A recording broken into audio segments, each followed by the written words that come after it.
नमस्कार साथियों, Sakamoto days के पार्ट 1 का एक्सप्लेनेशन मैंने चैनल पर दे दिया और चैनल पर बाकी एनिमेस का भी लिंक मौजूद है, तो एक बार जाके उन्हें चेकआउट जरूर करना। चैनल पर नए हो तो चैनल को सब्सक्राइब कर अपना प्यार बनाए रखना और लाइक शेयर जरूर करना। तो फिलहाल शुरुआत करते हैं पार्ट 2 के एपिसोड नंबर 1 की, या कह लो सीजन 1 के एपिसोड नंबर 12 की, जिसका नाम होता है ओवरलोड। एपिसोड की शुरुआत होती है जहां हम एक क्विक ओवरव्यू लेते हैं सीजन 1 का। साकामोटो एक लेजेंडरी हिटमैन जिसने हिटमैन की दुनिया को अलविदा कर दिया ताकि वो अपनी फैमिली के साथ शांति से रह सके। लेकिन क्रिमिनल दुनिया को छोड़ने के कुछ सालों बाद एक स्लर नाम का बंदा साकामोटो के ऊपर 1 बिलियन येन का इनाम रख देता है।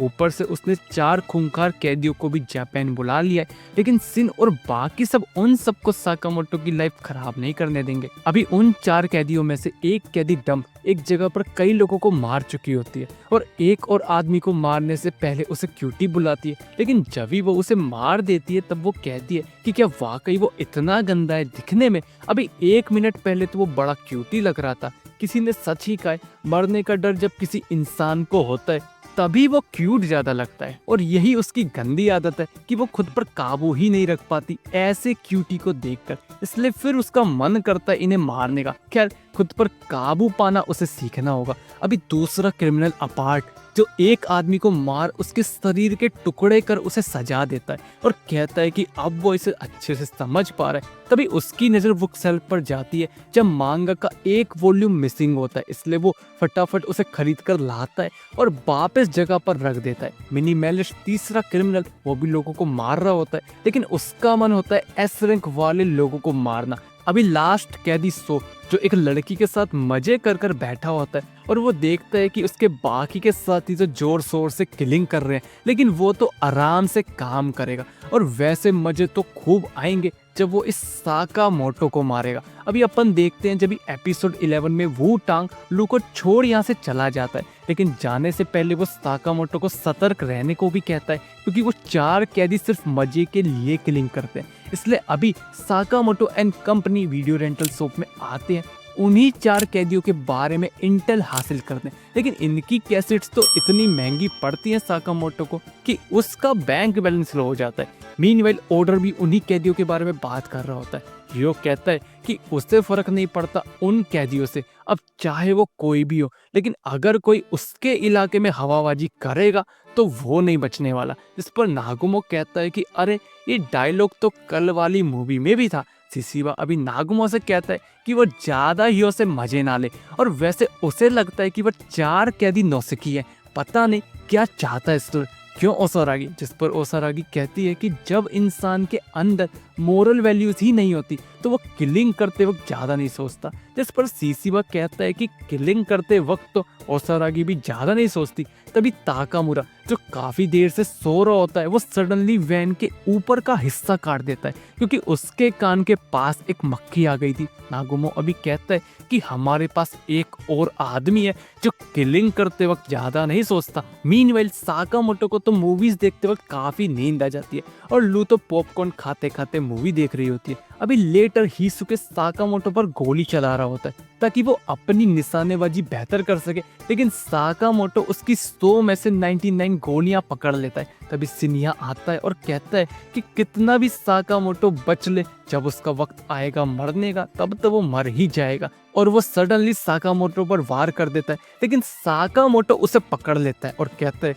कि नागुमो यहाँ क्या कर रहा है। जिस पर नागुमो कहता है कि उसने सुना कि साकामोटो उन 4 कैदियों के पीछे, एक काम वो छोड़ दे क्योंकि ऑर्डर उन्हें संभाल लेगा। जिस पर साकामोटो कहता है कि ऑर्डर उन्हें मारना चाहता है और साकामोटो को स्लर के बारे में उनसे जानकारी चाहिए, इसलिए ऑर्डर के उन्हें पकड़ने से पहले उसे उन्हें जिंदा पकड़ना पड़ेगा। इस पर नागुमो कहता है कि बड़ा सॉफ्टी है साकामोटो, लेकिन क्या वो जानना नहीं चाहेगा उसके दुश्मनों के बारे में कि वो उसके बारे में क्या सोचते हैं। तभी वो साकामोटो को एक पैम्पलेट दिखाता है और कहता है कि साकामोटो को रैंक बी दी गई है, मतलब वो इजी टारगेट है। और मजे की बात तो ये है कि नागुमो की रैंक ऐसा है तो उसे मारना मुश्किल है। ये सुन साकामोटो किलस जाता है। मीनवेल शिन और लू शिजुकी यानी होम इम्प्रूवमेंट स्टोर आते हैं दीवार को ठीक करने का सामान लेने, क्योंकि दीवार में आजकल काफी होल्स हो चुके हैं। लेकिन लू का ध्यान तो बिल्ली में होता है, जिस पर शिन कहता है कि बड़ी लापरवाह है लू,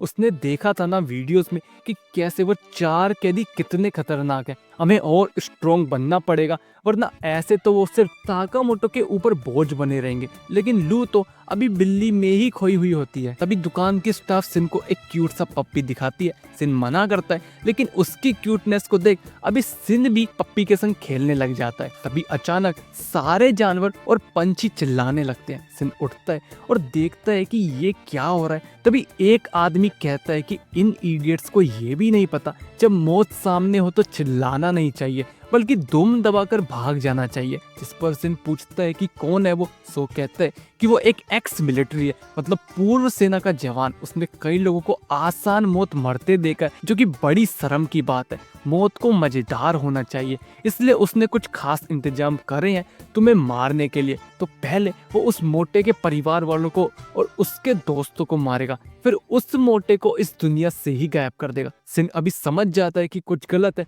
तभी सो सिन पर कुल्हाड़ी से वार कर देता है और सिन दूर जाकर गिरता है। सो कहता है कि उसे साइड कैरेक्टर्स पर टाइम वेस्ट करना पसंद नहीं। तभी सिन एक बार उसके ऊपर फेंककर मारता है। सो समझता है कि बढ़िया, जब भी उसने कुल्हाड़ी से सिन को मारा तब उसने इसी वार से खुद को बचा लिया। गुड मूव सिन। जिस पर सिन पूछता है कि उसे उसका नाम कैसे पता, जिस पर सो बताता है कि उसे अपने सब टारगेट के नाम पता होते हैं, जैसे लू सी रैंक की और सिन रैंक डी का। ये सुन सिन अभी उदास सा हो जाता है कि वो लू से निचली रैंक पर कैसे है। सो अभी कहता है कि कोई नहीं सिन, रैंक उसकी चाहे कुछ भी हो, मरेगा तो वो फिर भी।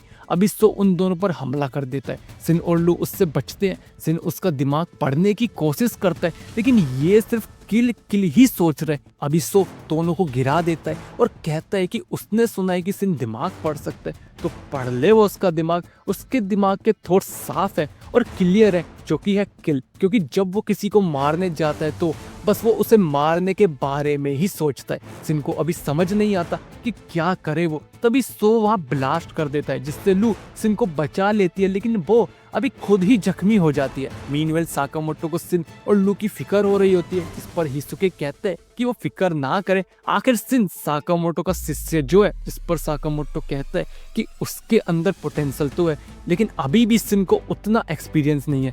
अभी इधर सो सिन की अच्छे से पिटाई कर चुका होता है और वो सिन से नाखुश होता है कि क्या फायदा सिन की एबिलिटीज का जब वो कुछ कर ही नहीं सकता। वैसे उसे इंटरेस्ट सिन में नहीं बल्कि उस साकामोटो में। मजा तो तब आएगा जब वो उसे मारेगा, उस साकामोटो को, एक फादर की मौत जो अपना सब कुछ खो चुका होगा। तो ये होगी मस्त एंडिंग। पता नहीं क्या चल रहा होगा उस वक्त साकामोटो के दिमाग में जब वो उसके पूरे परिवार को मार देगा। तभी सडनली सिन को कुछ होता है। इससे पहले कि सो उसे मारने बढ़े वो उससे डॉज हो जाता है। सो समझता है कि अचानक इसने डॉज कैसे कर लिया, इस लड़के की वाइब चेंज हो चुकी है, इसलिए अभी वो सिन को मारने बढ़ता है, लेकिन बार बार सिन उससे बचने लगता है। सो समझ जाता है कि ये लड़का जो अभी कर रहा है वो ये है कि ये फ्यूचर देख पा रहा है। सिन अभी सो की पिटाई कर देता है और कहता है कि थैंक्स, उसकी वजह से आज वो अपनी एक और स्किल को जगा सका। कोई भी इंसान उसके करीबी को नुकसान नहीं पहुंचा सकता, ना वो और ना ही कोई और इसी के साथ एपिसोड नंबर 12 खत्म हो जाता है। एपिसोड 12 तुम्हें कैसा लगा कमेंट बॉक्स में जरूर बताना। अच्छा बुरा वो भी अपना फीडबैक जरूर देना। एफर्ट्स अच्छे लगे तो लाइक सब्सक्राइब शेयर जरूर करना और मिलते हैं नेक्स्ट वीडियो में। तब तक के लिए धन्यवाद।